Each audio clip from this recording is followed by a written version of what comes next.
O Senhor esteja convosco. Proclamação do Evangelho de Jesus Cristo, segundo Marcos. Naquele tempo, Jesus partiu com seus discípulos para os povoados de Cesareia de Filipe. No caminho, perguntou aos discípulos: quem dizem os homens que eu sou? Eles responderam: alguns dizem que és João Batista, outros que és Elias, outros ainda que és um dos profetas. Então ele perguntou: e vós, quem dizeis que eu sou? Pedro respondeu: tu és o Messias. Jesus proibiu-lhe severamente de falar a alguém a seu respeito. Em seguida, começou a ensiná-los, dizendo que o Filho do Homem devia sofrer muito, ser rejeitado pelos anciãos, pelos sumos sacerdotes e doutores da lei, devia ser morto e ressuscitar depois de 3 dias. Ele dizia isso abertamente. Então Pedro tomou Jesus à parte e começou a repreendê-lo. Jesus voltou-se, olhou para os discípulos e repreendeu a Pedro, dizendo: vai para longe de mim, Satanás. Tu não pensas como Deus, e sim como os homens. Palavra da salvação.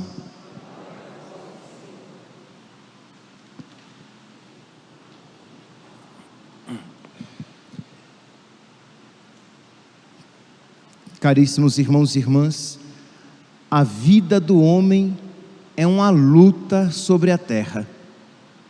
Nós não podemos negar essa realidade, porque enquanto existimos, não temos, enquanto estamos sobre a terra, não temos a nossa salvação garantida. Então estamos sempre lutando para ou nos manter no caminho de Deus, ou voltarmos, retornarmos para o caminho de Deus. Mas a vida do homem é uma luta sobre a terra, e mesmo quando estamos no caminho certo, precisamos perseverar, porque se salvará quem perseverar até o fim. Não é porque estamos no caminho certo, não é porque estamos em estado de graça, que essa situação em que nos encontramos esteja, repito, garantida. Nós vemos aqui essa realidade na vida de São Pedro.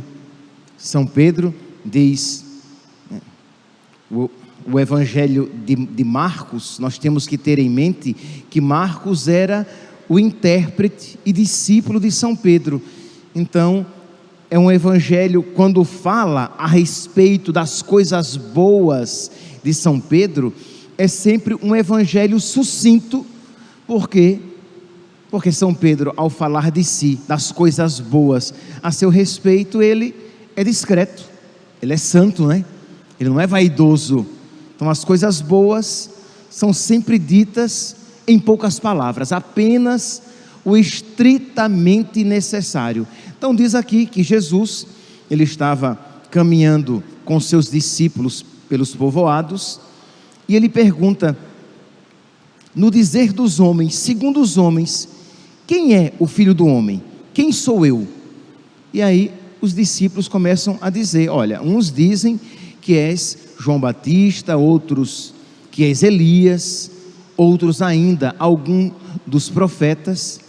E aí Jesus pergunta, e vós, quem dizeis que eu sou? E Pedro aqui vai dizer, tu és o Messias, o Filho do Deus vivo. Aqui no Evangelho de Marcos, essa afirmação é bem sucinta, tu és o Messias. Isto é, meus santos, Pedro tem fé. Pedro tem fé em nosso Senhor. Pedro já reconhece em Jesus o Messias esperado, só que a fé de São Pedro, ela precisa crescer. Ela ainda está em germe, ela ainda está ela ainda é uma fé imatura, ela ainda é uma fé frágil, ainda é uma fé fraca, e talvez, muito provavelmente, todos nós possamos nos encontrar nessa fé, possamos olhar para a fé de Pedro e dizer: a minha fé é assim, eu preciso crescer na fé. E embora seja uma frase tão repetida continuamente, nós precisemos dizê-la, mas dizê-la com muita consciência, dizê-la com espírito de oração: eu creio, Senhor, mas aumentai a minha fé. Eu creio, Senhor, mas eu preciso crer mais, eu preciso crer segundo os santos, eu preciso crer embora crucificado, ou melhor, eu preciso crer crucificado, não embora, já que a cruz não é uma exceção, a cruz é a regra. Então eu preciso, Senhor, crer quando me sentir crucificado, ali mais do que nunca, na cruz, nas dificuldades, nas contrariedades da vida, nas tribulações da vida, ali mais do que nunca a minha fé precisa se manifestar. Porque crer quando tudo acontece segundo as nossas expectativas, crer quando as coisas nos são agradáveis, reconheçamos, né? É muito fácil crer quando as coisas estão assim acontecendo, mas crer com lágrimas nos olhos, crer com aperto no coração, crer com cansaço da vida, crer num vale de lágrimas, crer quando não vemos claramente o caminho, quando nos sentimos num caminho obscuro, ali é que a fé pode se manifestar com toda a sua robustez, com toda a sua força. Então, já adianto, se você, meu santinho, está pedindo uma fé firme, uma fé viva, uma fé forte, concomitantemente, ao mesmo tempo você está pedindo que Deus lhe dê ocasiões para a sua fé se robustecer. Não há como a fé se robustecer sem ocasiões de exercício, sem ocasiões de provação. Pois bem, então, tendo isso em mente, a necessidade que nós temos de ter uma fé mais firme, a necessidade que nós temos de amar com mais radicalidade, demos o segundo passo. Pois bem, então diz que São Pedro, que tem fé, ele diz: tu és o Messias. E diz então, diz aqui versículo 31, em seguida Jesus começou a ensiná-los que o Filho do Homem devia sofrer muito, isto é, Pedro falou em nome dos discípulos, eles têm fé, então vamos lá, então vamos crescer nessa fé. Então Jesus diz: olha, o Filho do Homem, o Filho do Homem deve sofrer muito, ser rejeitado pelos anciãos, pelos sumos sacerdotes e doutores da lei. Então Jesus agora traz uma mensagem que não é muito agradável, uma mensagem difícil para ele, e que os discípulos compreenderam que caberia também a cada um individualmente, isto é, que este caminho de cruz caberia a Jesus e caberia aos discípulos. E diante daquela afirmação dolorosa de cruz, os discípulos, e aqui Pedro toma a palavra, os discípulos se sentem tentados na sua fragilidade. Meus irmãos, o diabo sempre nos tentará na cruz, o diabo sempre tentará nos afastar da cruz, e nos afastar do amor à cruz. Lembremos-nos que o diabo teve a ousadia de tentar o próprio Jesus. quando Jesus estava lá no deserto, o diabo dele se aproximou, tentando para o abandono da cruz. O diabo não tentou Jesus querendo afastá-lo de Deus, mas querendo afastá-lo da cruz. Transforma as pedras em pães, isto é, tenha um caminho mais gozoso, mais agradável, não precisa de tanto sacrifício, de tanta penitência, de tanta renúncia da própria vontade.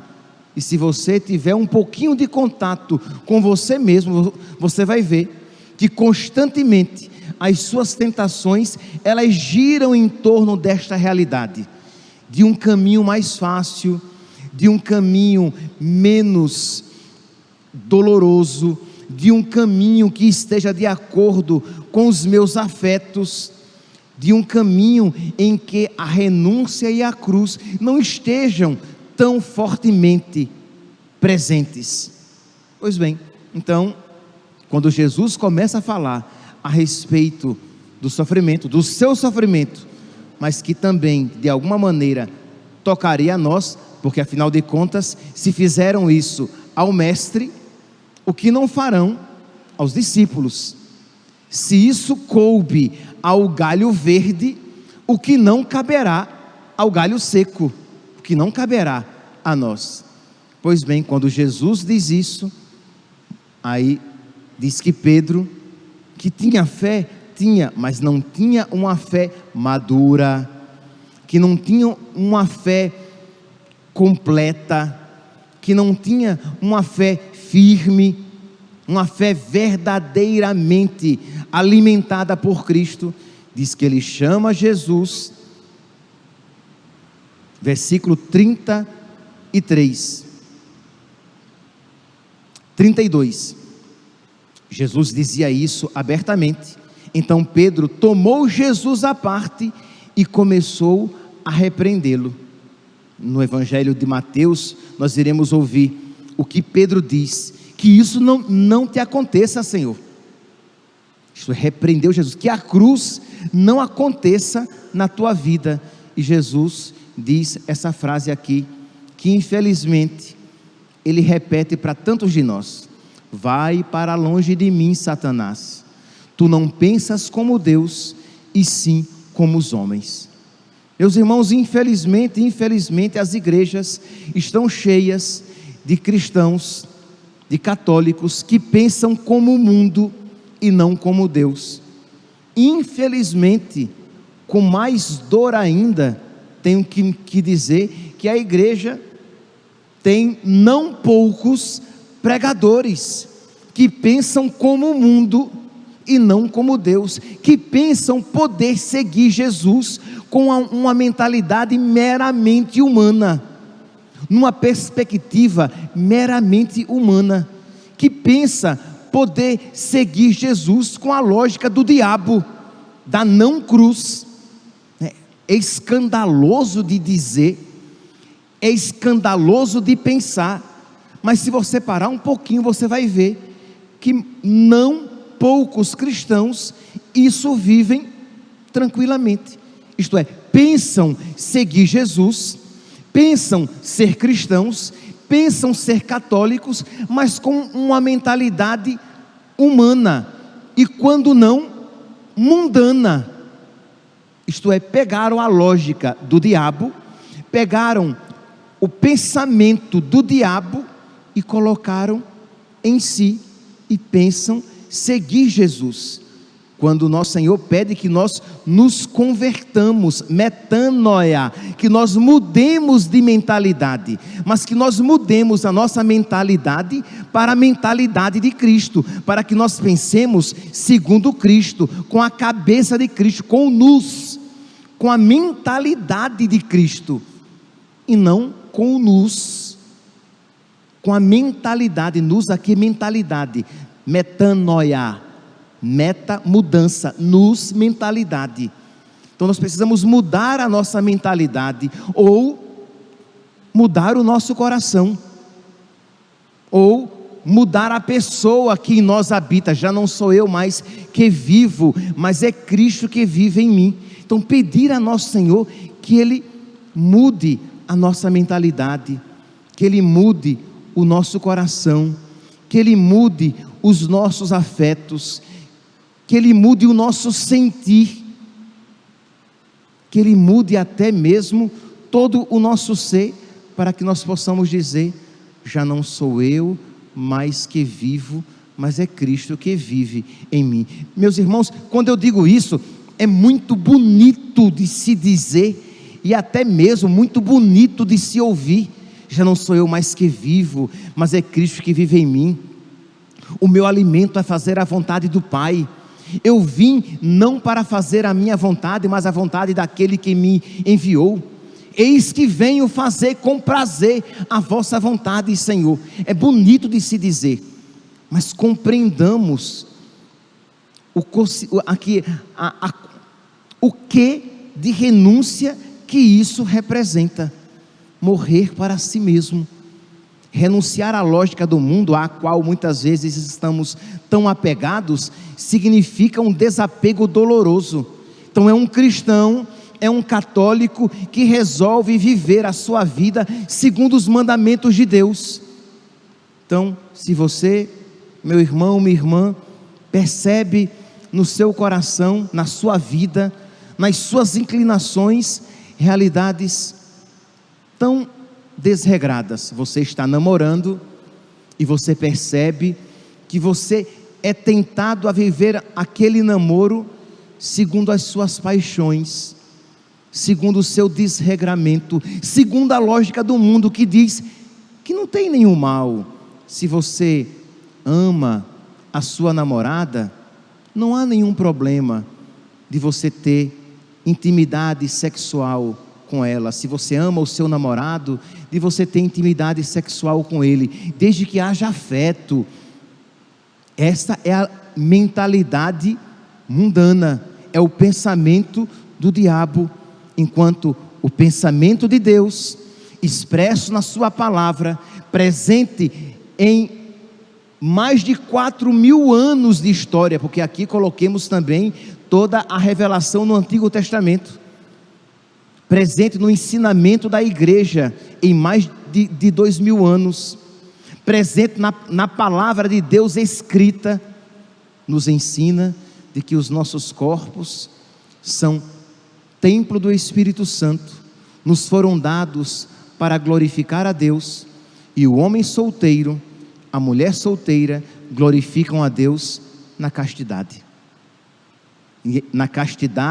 na renúncia da vida sexual, porque é reservada a ser vivida na castidade no matrimônio, numa vida sexual casta no matrimônio, mas o solteiro vive na castidade completa, no estado de virgindade, que para o mundo é loucura, é bobagem. Se você, meu santinho, minha santinha, percebe uma inclinação homossexual, você percebe que isso é muito forte em você. A lógica do mundo diz: faça a sua vontade, dê largas aos seus sentimentos. E a palavra de Deus nos ensinará de que o homem foi feito para a mulher para o homem. Então, se você percebe essas inclinações no seu coração, você vai viver em estado de virgindade, oferecendo a Deus a sua vida, já que você não se sente capacitado ao matrimônio. Então viverá em castidade. O mundo vai dizer: isso não vale a pena. Maravilhoso é entregar-se aos próprios desejos. Quando a gente vê que quem isso faz, no final das contas encontrará a frustração, a desilusão neste mundo e a frustração eterna. Então, que lógica nós iremos seguir? E isso eu digo porque nós iremos encontrar muitos católicos que vão dizer: não tem problema. Não, afinal de contas, quem é que pode viver em estado de virgindade? Quem é que pode viver a pureza, a castidade. E aí, católicos, sejam leigos ou até pregadores, que às vezes não têm coragem de dizer isso no púlpito, mas dizem às escondidas ao pé do ouvido: viva, pode viver, afinal de contas, Deus é amor e misericórdia. Como que o fato de Deus ser amor e misericórdia nos desse licença para pecar. Você percebe que você vive a injustiça, a desonestidade no seu trabalho, e você acha que você pode conciliar essa desonestidade, essa falta de justiça, de honradez, com o seu estado de cristão católico. Então você se impregnou com a mentalidade mundana e pensa que isso não lhe tira a sua dignidade de cristão. Então, meus irmãos, se você quer ser um cristão de fato, se você não quer ouvir esta palavra de nosso Senhor: afasta-te de mim, Satanás, porque tu pensas como os homens e não como Deus. Tu pensa segundo o mundo e não segundo Deus. Você precisa estar disposto a renunciar àquilo que nos é introjetado constantemente pela mentalidade mundana, que diz que não há nenhum problema de você cometer algum pecado aqui e ali. O que importa é que você viva algumas coisas da sua fé. E nós católicos sabemos que ou nós vivemos toda a nossa fé católica, ou nós perdemos toda a nossa fé católica. Porque quem diz: eu vivo todos os mandamentos de Deus, eu só não vivo este mandamento, quem renuncia um ponto da fé católica, perde toda ela. Quem conscientemente diz: olha, eu vou viver tudo aquilo que ensina a igreja, mas este ponto aqui que ela ensina, este ponto fundamental, este ponto ligado aos 10 mandamentos, sei lá, eu vou viver no adultério, eu vou viver todos os mandamentos, mas eu vou viver o adultério. Eu vou viver todos os mandamentos, mas eu vou continuar roubando.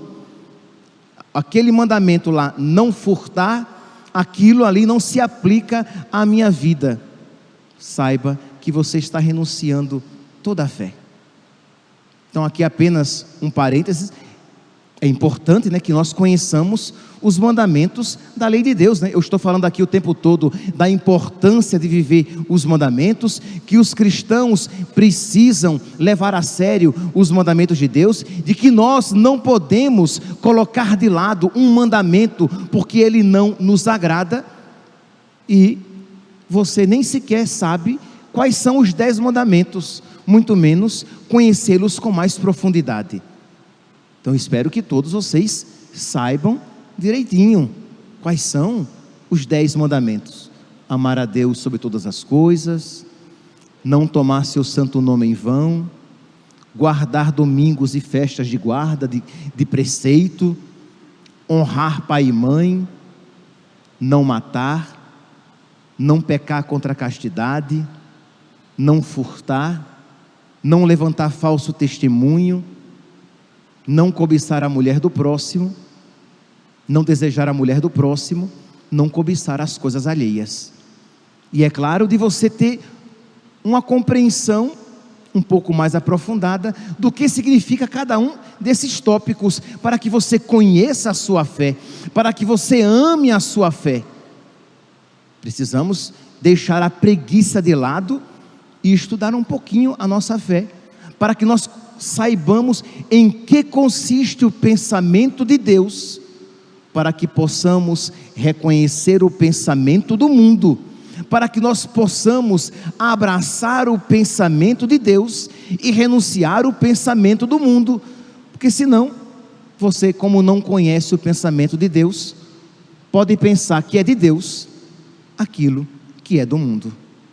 Então, meus irmãos, que nós hoje, então, diante deste Evangelho, diante desta palavra em que nosso Senhor diz que nós precisamos pensar como Deus e não como os homens, que nós precisamos ter a lógica de Deus em nós e não a lógica do diabo, que nós curvemos os nossos corações, não apenas dobremos os nossos joelhos e curvemos a nossa cabeça, mas que nós curvemos o nosso coração e reconheçamos: meu Deus, tenha misericórdia de mim, mas muito da mentalidade mundana está na minha alma. Meu Deus, tenha misericórdia de mim, mas a lógica do diabo se infiltrou no meu coração. Meu Deus, por misericórdia, livra-me desta mentalidade, livra-me desta lógica.